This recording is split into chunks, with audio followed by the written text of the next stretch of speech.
Você já sentiu aquele silêncio ensurdecedor vindo do céu? Já se perguntou por que justamente quando mais precisamos de uma resposta, Deus parece calar?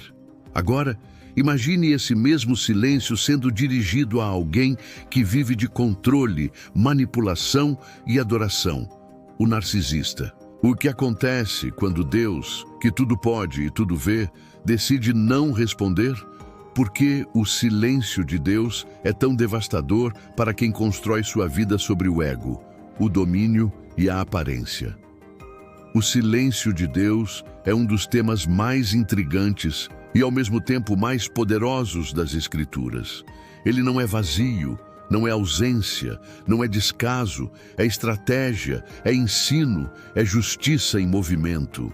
Para o narcisista, o silêncio de Deus é como um espelho que revela o que ele mais teme: a própria insignificância quando não há plateia, a própria fraqueza quando não há reação, o próprio vazio quando não há controle.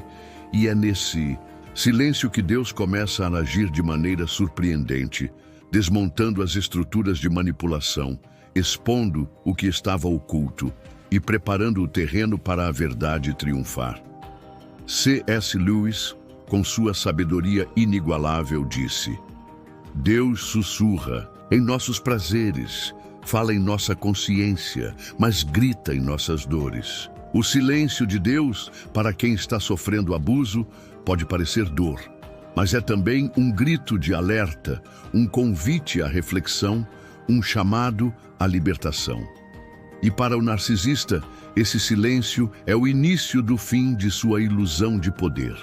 A importância desse tema é gigantesca. Milhares de pessoas, dentro e fora das igrejas, enfrentam diariamente abusos emocionais, psicológicos e até espirituais de pessoas narcisistas. Sentem-se presas, sem saída, esperando uma intervenção divina que parece nunca chegar. Mas o silêncio de Deus não é abandono. É o tempo em que Ele prepara a justiça, fortalece a vítima e desestabiliza o opressor. Como está escrito em Salmos 46:10, aquietai-vos e sabei que eu sou Deus. O silêncio de Deus é um convite ao aquietar-se, ao confiar, ao esperar pela ação dele que nunca falha. O narcisista, por sua vez, se desespera porque seu poder depende da reação do outro.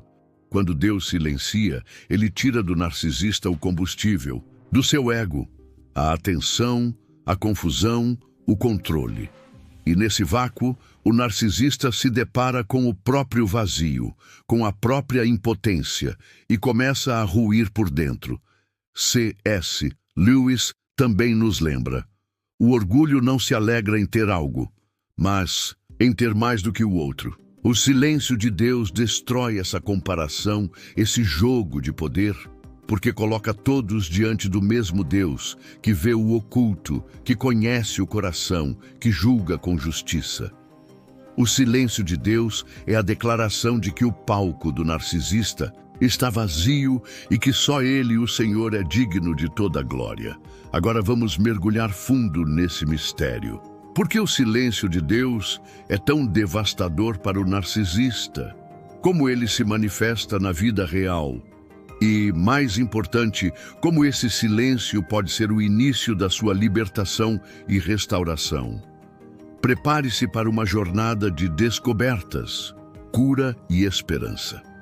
O silêncio de Deus é uma experiência que atravessa gerações e culturas. Ele aparece nas Escrituras, nas histórias dos santos, nos relatos de pessoas comuns que, em meio à dor, aprenderam a ouvir a voz de Deus no silêncio. Mas para quem convive com o narcisismo, esse silêncio assume um significado ainda mais profundo e transformador. Na vida de quem sofre abuso narcisista, o silêncio de Deus pode ser sentido como um vazio, uma ausência de respostas, um tempo de espera angustiante. É como se todas as orações batessem no teto, como se Deus estivesse distante, alheio ao sofrimento. Mas, na verdade, esse silêncio é o tempo em que Deus está agindo de forma invisível, preparando o terreno para uma intervenção poderosa. Na Bíblia, vemos exemplos marcantes desse silêncio. Jó, por exemplo, perdeu tudo: filhos, bens, saúde, amigos. Clamou a Deus, questionou, chorou, mas por um longo tempo Deus permaneceu em silêncio. Esse silêncio não era indiferença, mas um processo de purificação, de amadurecimento, de revelação. No final, Deus não só restaurou tudo, mas também expôs a limitação dos amigos de Jó, que, como narcisistas, julgavam e acusavam sem compaixão. Outro exemplo é o de Ana, mãe de Samuel. Por anos, ela sofreu humilhações de Penina, que a provocava por não ter filhos. Ana orava, jejuava, chorava, mas Deus parecia calado. No entanto, foi nesse silêncio que Ana aprendeu a confiar, a se entregar, a buscar a Deus de todo o coração. E no tempo certo Deus respondeu, não só concedendo um filho, mas fazendo de Ana um exemplo de fé e perseverança. O silêncio de Deus também aparece na vida de Davi. Perseguido por Saul, injustiçado, caluniado, Davi passou anos fugindo, escondendo-se em cavernas, esperando o tempo de Deus. O silêncio não era abandono, mas proteção. Deus estava forjando em Davi o caráter de um rei, ensinando-o a não revidar, a não buscar justiça com as próprias mãos, a esperar pela exaltação que vem do alto. Na história da humanidade, vemos como o silêncio de Deus foi fundamental para grandes viradas. Pense em Dietrich Bonhoeffer, pastor e teólogo alemão que enfrentou o nazismo. Em meio ao silêncio de Deus diante do horror, Bonhoeffer aprendeu a confiar, a resistir, a não se corromper. O silêncio de Deus não impediu a dor, mas fortaleceu o espírito, preparou o caminho para a vitória da verdade sobre a mentira. No cotidiano, o silêncio de Deus se manifesta em situações onde tudo parece parado. O narcisista, ao perceber que suas táticas não produzem mais efeito, intensifica o abuso, tenta provocar, manipular, controlar. Mas sem reação, sem plateia, sem resposta, ele começa a se desesperar. O silêncio de Deus é como uma parede intransponível. O narcisista bate, grita, esperneia, mas não consegue atravessar. Esse processo é doloroso para a vítima, que muitas vezes se sente sozinha, incompreendida, sem forças. Mas é justamente nesse silêncio que Deus trabalha, fortalecendo o coração, trazendo discernimento, preparando o caminho para a libertação. O silêncio de Deus é o tempo da cura, onde a vítima aprende a confiar mais em Deus do que em suas próprias forças, onde descobre que sua identidade não está no que o narcisista diz, mas no que Deus declara. No dia a dia, isso se traduz em momentos de solidão, de oração sem resposta, de espera angustiante. Mas também é o tempo em que Deus revela a verdade, expõe as mentiras, traz aliados inesperados, abre portas de escape. O narcisista, por outro lado, começa a se sentir inseguro, ameaçado, desesperado. Ele não suporta o silêncio porque ele revela sua própria fragilidade. A relação entre o silêncio de Deus e os desafios da vida cotidiana é profunda. Todos nós enfrentamos momentos em que parece que Deus não está ouvindo, mas na verdade, Ele está agindo, preparando o cenário para uma vitória que vai além do que podemos imaginar. O silêncio de Deus não é o fim, mas o início de uma nova história. A solução espiritual para o silêncio de Deus diante do abuso narcisista está na fé, no discernimento e na confiança no tempo divino. Jesus nos ensinou a não retribuir o mal com o mal, mas a confiar na justiça de Deus. Em Lucas 12:2, ele declara: não há nada encoberto que não venha a ser revelado. O silêncio de Deus é o tempo da revelação, onde as máscaras caem e a verdade prevalece. C.S. Lewis nos lembra que Deus sussurra em nossos prazeres, fala em nossa consciência, mas grita em nossas dores. O silêncio de Deus é, muitas vezes, o grito que nos desperta para a realidade, que nos faz enxergar o que antes estava oculto. A fé é fundamental nesse processo. É ela que nos sustenta quando tudo parece perdido, que nos dá forças para esperar, para confiar, para não reagir ao narcisista, mas esperar a ação de Deus. O discernimento é outra chave. Em 1 João 4:1, somos exortados a provar os espíritos, a não acreditar em tudo que ouvimos. O narcisista é mestre em enganar, mas o Espírito Santo nos dá discernimento para enxergar além das aparências. Quando Deus silencia, Ele está nos ensinando a depender mais dele, a buscar sua direção, a não cair nas armadilhas do manipulador. Exemplos práticos de como lidar com o silêncio de Deus incluem orar sem cessar, mesmo quando não há resposta imediata. Buscar apoio em pessoas de confiança que possam ajudar a enxergar a situação com clareza. Não reagir às provocações do narcisista, mas manter a paz interior. Ler a palavra de Deus, buscando promessas e direção, esperar o tempo de Deus, confiando que Ele está agindo nos bastidores. A fé e o discernimento são fundamentais para superar o silêncio de Deus diante do abuso narcisista. Eles nos ajudam a não cair no desespero, a não buscar justiça com as próprias mãos, mas a confiar que Deus, no tempo certo, vai agir, vai expor, vai libertar. Viver essa verdade nos dias de hoje exige coragem, paciência e confiança. O mundo valoriza a reação imediata, a justiça pelas próprias mãos, a exposição do outro. Mas o caminho de Deus é diferente. Ele nos chama a esperar, a confiar, a não retribuir o mal com o mal. Em Romanos 12:19 está escrito: não vos vingueis a vós mesmos, amados, mas dai lugar à ira de Deus, porque está escrito: minha é a vingança, eu retribuirei, diz o Senhor. Orientações práticas para viver essa verdade. Pratique o silêncio estratégico. Não alimente as provocações do narcisista, não tente se justificar ou explicar. Foque na sua cura. Busque terapia, aconselhamento pastoral, grupos de apoio. Fortaleça sua identidade em Cristo. Lembre-se de quem você é, do seu valor, das promessas de Deus para a sua vida. Não isole-se. O isolamento é terreno fértil para o desespero. Procure pessoas que possam orar com você, apoiar você.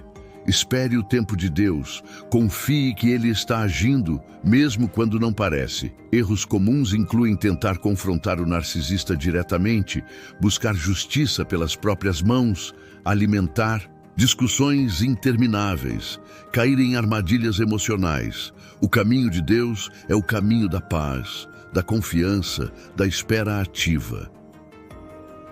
Isaías advertiu que ai daqueles que fazem planos secretos para esconder do Senhor, revelando que nenhuma manipulação pode permanecer oculta indefinidamente. Deus vê através de todas as máscaras, conhece todas as motivações e, no tempo apropriado, permite que a verdade venha à luz de maneira que proteja os inocentes e exponha os culpados. A aplicação prática desses princípios espirituais na vida cotidiana exige coragem, sabedoria e perseverança. O primeiro passo fundamental é o autoconhecimento honesto. Reconhecer que todos nós temos potencial para comportamentos narcisistas e que a humildade genuína é uma escolha diária, não uma conquista permanente. Quando compreendemos nossa própria vulnerabilidade ao orgulho, desenvolvemos compaixão pelos outros e vigilância sobre nós mesmos. O estabelecimento de limites saudáveis constitui aspecto essencial da proteção contra abuso narcisista. Muitos cristãos confundem amor com tolerância ao mal, acreditando erroneamente que devem suportar qualquer comportamento em nome da paciência ou do perdão. Entretanto, o verdadeiro amor bíblico não se alegra com a injustiça, mas se alegra com a verdade. Permitir que alguém continue abusando não é amor, é cumplicidade com o mal. Jesus mesmo se retirou quando enfrentou hostilidade desnecessária, demonstrando que há momentos apropriados para criar distância de pessoas destrutivas. O perdão representa uma das questões mais complexas para vítimas de abuso narcisista. É crucial compreender que perdão não significa reconciliação automática ou confiança restaurada. O perdão é, primeiramente, uma libertação pessoal do peso da amargura, uma entrega da situação nas mãos de Deus para que Ele execute sua justiça perfeita. Pode-se perdoar alguém mantendo distância segura, pode-se perdoar sem esquecer as lições aprendidas e pode-se perdoar sem se colocar novamente em posição vulnerável. A busca por apoio adequado não deve ser vista como fraqueza, mas como sabedoria. Deus frequentemente usa profissionais capacitados, psicólogos, conselheiros, pastores treinados, para trazer cura às feridas emocionais e espirituais. A terapia cristã pode ser especialmente útil, combinando princípios psicológicos, comprovados com verdades bíblicas fundamentais. Não há contradição entre buscar ajuda profissional e confiar em Deus. Na verdade, reconhecer nossas limitações e buscar recursos adequados demonstra humildade e sabedoria. A reconstrução da identidade após abuso narcisista é processo que requer tempo e paciência. O narcisista sistematicamente destrói a autoestima de suas vítimas, fazendo-as questionar suas percepções, valores e mesmo sua sanidade. A restauração começa com o reconhecimento de nossa identidade em Cristo. Somos filhos amados de Deus, criados à sua imagem, dotados de valor intrínseco que nenhum abuso pode diminuir. Essa verdade precisa ser meditada, confessada e internalizada diariamente, até que se torne mais real que as mentiras do abusador. Um erro comum durante a recuperação é o isolamento social. O narcisista frequentemente consegue separar suas vítimas de redes de apoio, criando dependência emocional. A cura requer movimento na direção oposta, reconexão gradual com relacionamentos saudáveis, participação em comunidades de fé autênticas e desenvolvimento de amizades baseadas em mutualidade e respeito. Essa reconexão deve ser feita com discernimento, pois vítimas de abuso narcisista podem inicialmente ter dificuldade para distinguir relacionamentos saudáveis de outros potencialmente tóxicos. A oração e meditação nas Escrituras fornecem força espiritual essencial durante esse processo. Versículos sobre identidade, valor pessoal, proteção divina e justiça de Deus se tornam âncoras emocionais durante momentos de dúvida ou desânimo. O Salmo 34:17 promete que os justos clamam, o Senhor os ouve e os livra de todas as suas tribulações. Essa promessa não é mera consolação, é realidade espiritual que se manifesta de formas práticas quando confiamos genuinamente no cuidado de Deus. Chegamos ao momento de reflexão profunda e renovação espiritual, reconhecendo que a jornada através do abuso narcisista, embora dolorosa, pode se tornar caminho de crescimento e descoberta da verdadeira liberdade que somente Cristo oferece. Se você enfrentou ou ainda enfrenta essa realidade, saiba que não está sozinho nessa batalha. Você faz parte de uma multidão de pessoas corajosas que escolheram a verdade acima da ilusão, a liberdade acima da escravidão emocional. A verdade divina não apenas expõe as máscaras do narcisista, mas também revela nossa própria beleza interior, nossa força resiliente e nosso valor incalculável aos olhos de Deus. Quando compreendemos que nossa identidade não depende da aprovação de manipuladores, mas está firmada no amor incondicional de Cristo, experimentamos uma libertação que transcende circunstâncias externas. O processo de cura não é linear nem rápido, mas cada passo na direção da verdade nos aproxima da pessoa que Deus sempre pretendeu que fôssemos. Lewis observou sabiamente que não somos apenas criaturas físicas vivendo uma experiência espiritual. Somos seres espirituais vivendo uma experiência terrena temporária. Essa perspectiva eterna nos ajuda a colocar o sofrimento presente em contexto apropriado, sem minimizar sua realidade, mas reconhecendo sua temporalidade. A restauração de relacionamentos saudáveis, baseados em mutualidade, respeito e amor genuíno, representa um dos maiores testemunhos da graça transformadora de Deus. Quando aprendemos a nos relacionar sem máscaras, sem jogos de poder, sem manipulação, demonstramos ao mundo como os relacionamentos foram originalmente projetados para funcionar. Isso não significa ingenuidade ou ausência de discernimento. Significa combinar sabedoria com compaixão, firmeza com gentileza, verdade com amor. O perdão que alcançamos através da graça de Cristo não nos torna reféns do passado, mas nos liberta para um futuro repleto de possibilidades. Perdoar não significa esquecer ou se colocar novamente em situações perigosas.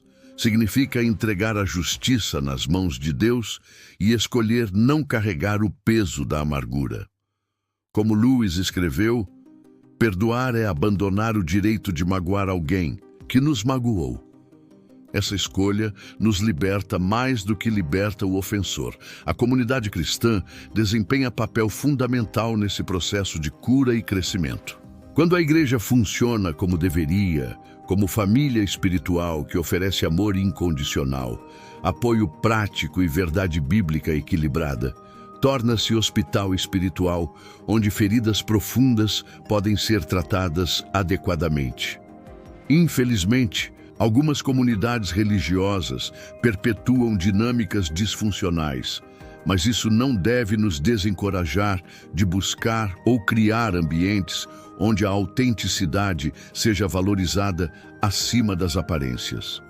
Vamos fazer juntos uma breve oração. Pai Celestial, e agradecemos pelo teu amor que penetra além de todas as máscaras e conhece nossa verdadeira essência. Te pedimos cura para cada ferida causada por abuso narcisista, força para estabelecer limites saudáveis e sabedoria para discernir relacionamentos genuínos dos manipuladores.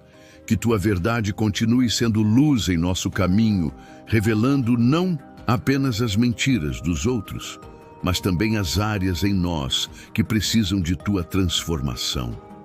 Concede-nos coragem para sermos autênticos, compassivos sem sermos ingênuos e firmes sem sermos amargos. Em nome de Jesus, que é o caminho, a verdade e a vida. Amém. Agora, eu te convido a refletir sobre tudo que compartilhamos hoje. Nos comentários, conte o que mais te impactou nessa reflexão. Você já viveu situações similares? Está conseguindo vencer esse ciclo de abuso e manipulação?